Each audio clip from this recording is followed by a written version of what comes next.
The city of Florence is known for its beauty, but today we will be looking at its dark, sinister side. Hi crime fam, it's another day and you are back to get a shot of your true crime fix. So let's dig in.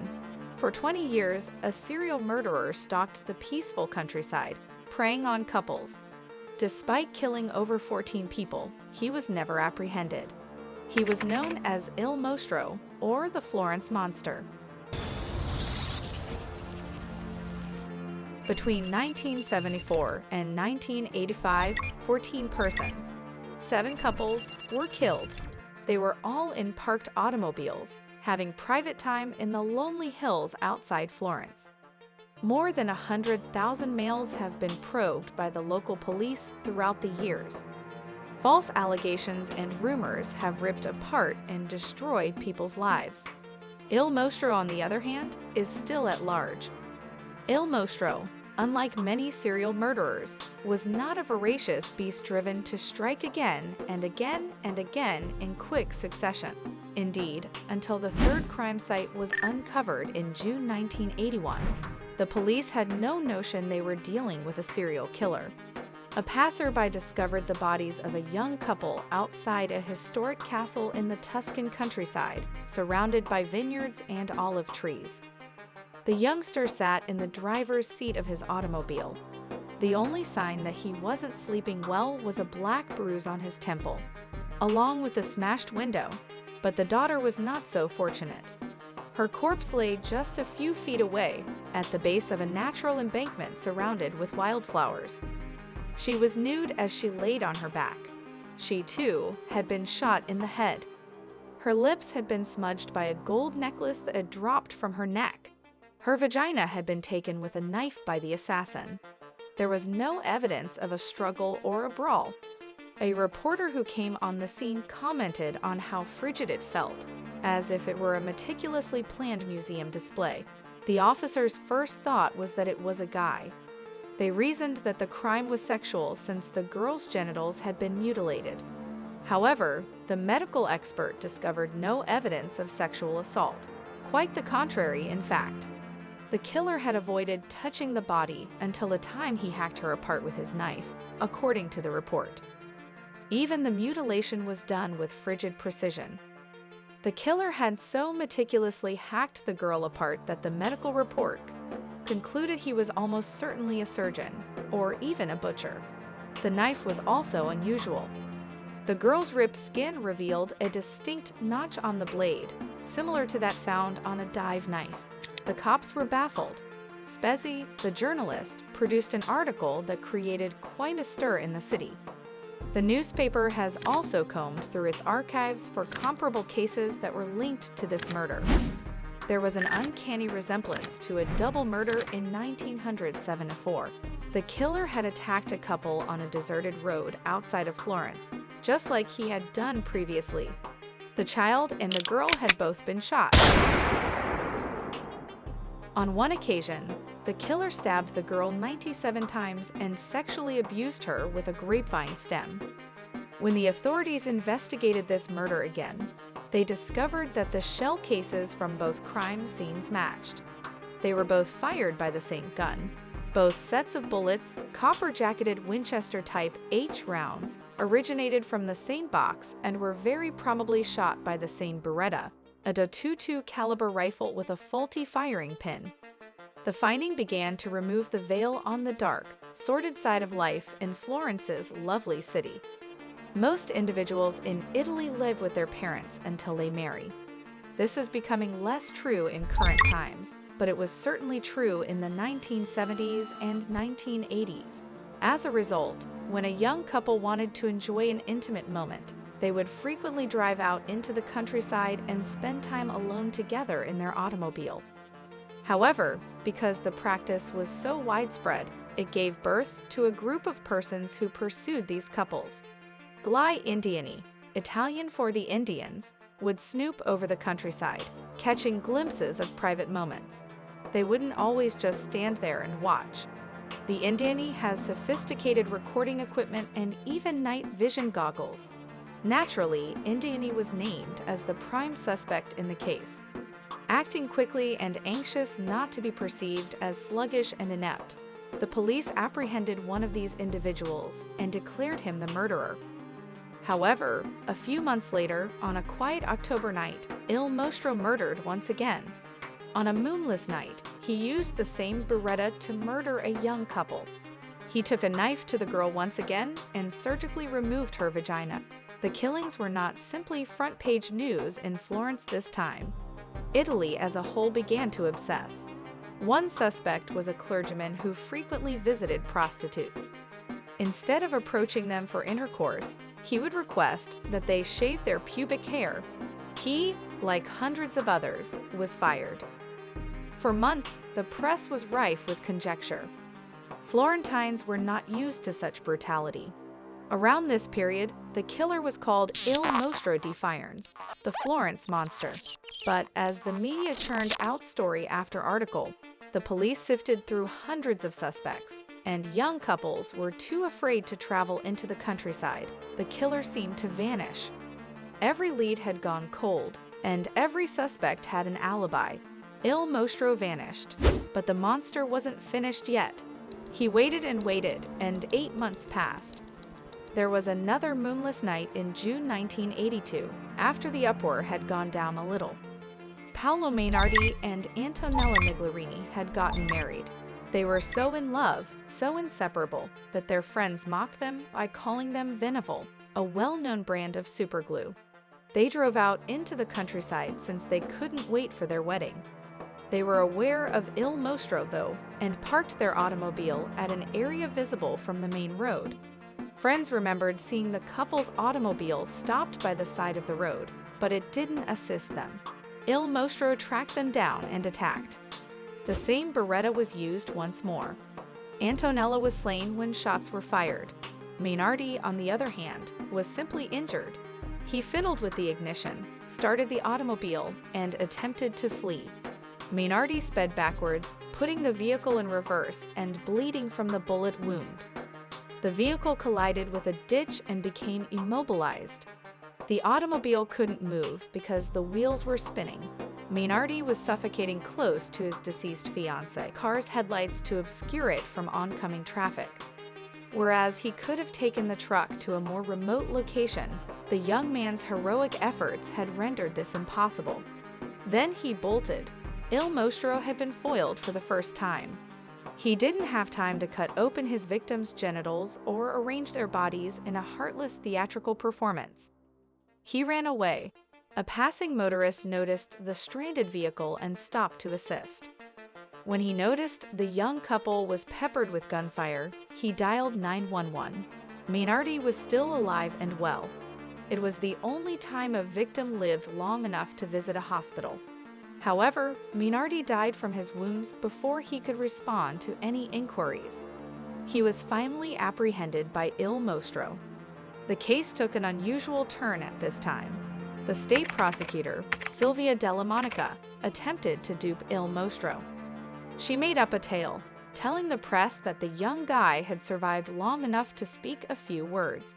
She didn't mention anything about what Mainardi had disclosed in his final minutes, but she hoped it would be enough to cause the killer to make a mistake. The investigators got a letter 12 days later. It came from an untraceable anonymous sender. An antique newspaper piece from 1968 was found within. It was the tale of a double homicide. A man and a woman were slain in a car that was parked in the country. In addition to the gruesome facts, there were instructions requesting that the authorities investigate this murder again. The expended rounds from the 1968 murder were gathering dust on an old shelf by sheer chance, a bureaucratic blunder. When investigated, they were found to be identical Winchester rounds. Each exhibited the distinct impression of the faulty firing pin, Il Mostro's business card. But there was one problem. The 1968 killings had already been solved by the police. The couple was slain in their automobiles, which were stopped on a peaceful country road after viewing a movie. Barbara Lockside, the lady, had been married, which was why they had selected such a remote spot.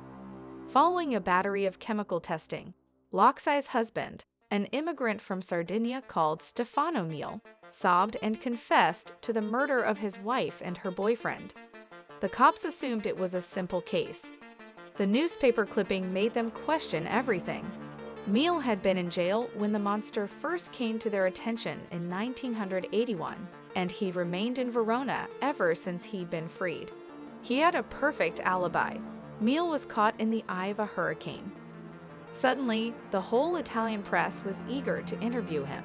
But it was Mario Spezzi, the journalist who had originally reported on the incident in 1982, who was able to interview the would-be assassin.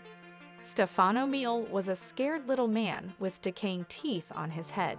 He was isolated in a halfway house in Verona, a monastery managed by a monk who assisted ex-convicts in reintegrating into society.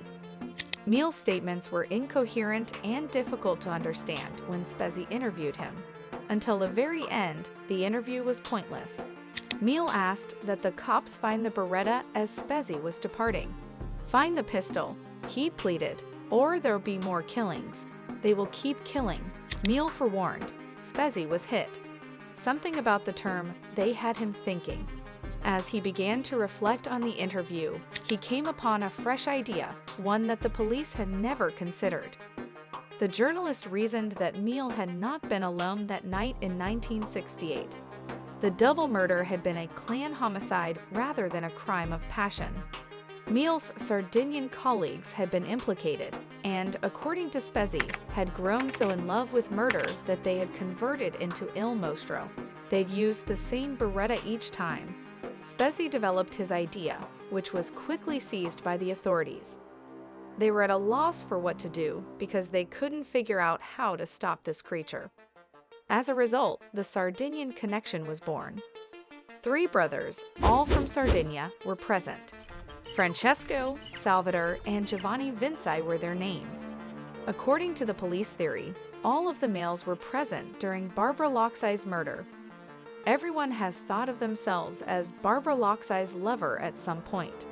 The police pushed in, establishing a link between the Sardinian brothers and Miel and Il Mostro. Because the bullets used to murder Loxai were the identical ones used to murder Il Mostro, the authorities considered both murders as inexorably connected.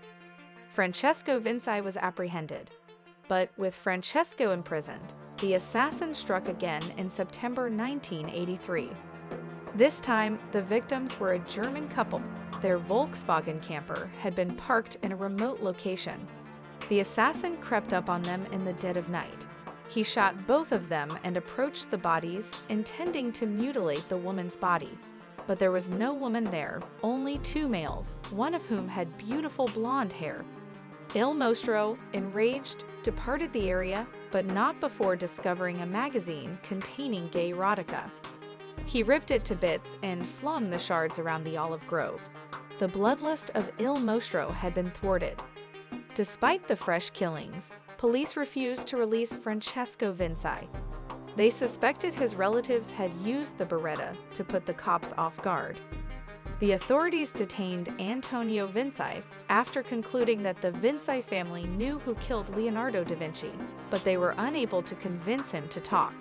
Spezzi wrote a fresh piece 4 months later, titled, "There Are 2 Monsters." Following his statements, authorities apprehended the 2 remaining Sardinian brothers, whom they thought were present at the 1968 murder. They let Francesco go.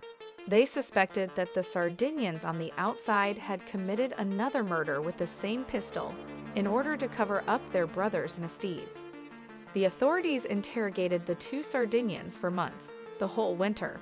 However, neither confessed. Tensions were high by the time summer rolled around again. This was Il Mostro's murder season, and the cops had made little progress. In July, Il Mostro attacked once more. He didn't only mutilate the woman's genitalia this time. He cut off her left breast with his knife and carried it with him when he fled the scene. The news quickly circulated throughout Europe. 6 attacks, 12 victims, and little progress by the police. A large reward was offered to discover the murderer. Every section of the police force formed their own investigative squad, competing to solve the murder. Every wall was covered in posters. Tourists were given postcards telling them not to walk out into the hills. The summer of 1985 saw the most heinous of Il Mostro's killings. On the outskirts of the woods, a young French couple tented. A centuries-old mansion nearby served as the setting for Machiavelli's iconic masterpiece, The Prince. Il Mostro crept his way through the darkness to the tent. He slashed a foot-long cut in the tent's fly, his palm firmly clutching the knife. The campers were perplexed by the sounds and rose to investigate. Il Mostro was there to greet them. He opened fire, striking the woman in the face but missing the male by a whisker. He rushed towards the trees, bleeding and staring across at his now dead girlfriend. He was an amateur sprinter who knew how to move quickly. Il Mostro pursued him. The guy reached the forest line and proceeded to make his way through the dark woods. His hand was bleeding, and his emotions were ripped to bits. He grew disoriented as he descended deeper into the woodland. It was really dark. Everywhere you looked, there were shadows. He slowed down, attempting to orient himself. Il Mostro appeared behind him, running his signature knife over the man's throat. The cut was so forceful and deep that blood splattered 10 feet across the dark woodland. Il Mostro disposed of the body in the woods before returning to the deceased girl. He slashed at her vagina and extracted her left breast once more, taking his prizes and disappearing into the darkness. A mushroom picker discovered the bodies a few days later. The victims were coated with bug larvae by the time the cops arrived. Silvia Della Monica, the state's prosecutor, opened a letter sent to the police headquarters the next day. Something bloody splattered over her desk. It was the left nipple of the victim. Della Monica was so taken aback by the gift that she quit from both the case and law enforcement. Her career became yet another victim of Il Mostro. The authorities' efforts to find the murderer were a shambles. They persisted in pressuring the Sardinians, even going so far as to charge Salvatore Vinci with the murder of his first wife, who perished in a suspicious fire. Salvatore departed, presumably forever, after the catastrophic trial. The inquiry into the Sardinians was officially concluded as a result of this. The cops then attempted to utilize computers. They examined tens of thousands of men's police files in Tuscany. This led them to Pietro Paxini, a violent drinker with a long history of crimes, including sexual assault against his own daughters. Paxini was imprisoned throughout Il Mostro's dormant years. He killed a salesperson in 1951 when the man allegedly tried to seduce his fiancée. He'd seen her exposing her left breast for the man. He raped his fiancée next to the still warm body after he had caved in the salesman's head. After a 12-day investigation of Paxini's home, investigators discovered a bullet and a fragment of cloth linked to the killings. The fragment of cloth matched one at Paxini's residence, and the bullet came from the same box as those used in the killings. However, doubts were raised concerning the reliability of this material. Though no one stated it openly, there were rumors that the police had placed the cloth and bullet after a futile 12-day search. It was enough to convict Paxini at the first trial, but the mandatory appeal was a farce, and he was acquitted. The prosecutor went so far as to refuse to take the case, accusing the cops of fabricating evidence and exploiting the defendant. As difficult as the Italian judicial system might be, a prosecutor criticizing the police evidence was unprecedented. The cops worked tirelessly to find a solution. Paxini's participation was previously linked to a mysterious doctor who paid villagers to gather female body parts for use in occult rituals. But no convictions ever stayed with me. The police and the journalists looked everywhere for additional information about this enigmatic doctor, but no one could ever find him. An oddly carved stone found in a field near Paxini's house was one of the few pieces of evidence. The unusual form was thought to be occult, evidence of demon worship. However, additional inquiry revealed that it was nothing more than a rural cottage doorstop. Even if many people refused to accept Il Mostro's diabolical tendencies, The myth about the mystery doctor crumbled. They thought that a murderer like him was genuinely wicked. Spezzi, the journalist, and a slew of police detectives all failed in their efforts to solve the murder. They accused each other of obstructing the inquiry and perverting the course of justice. It didn't matter, though. Il Mostro was free to roam. The story of Florence's most renowned serial murderer has since sunk into obscurity. With a city steeped in history and beauty, it is a blemish that the inhabitants would want to forget. The narrative has made its way into American cinema and television, most notably in the Hannibal Lecter story. When developing cinema's greatest cannibal, Thomas Harris visited trial dates in Florence and researched Il Mostro in depth.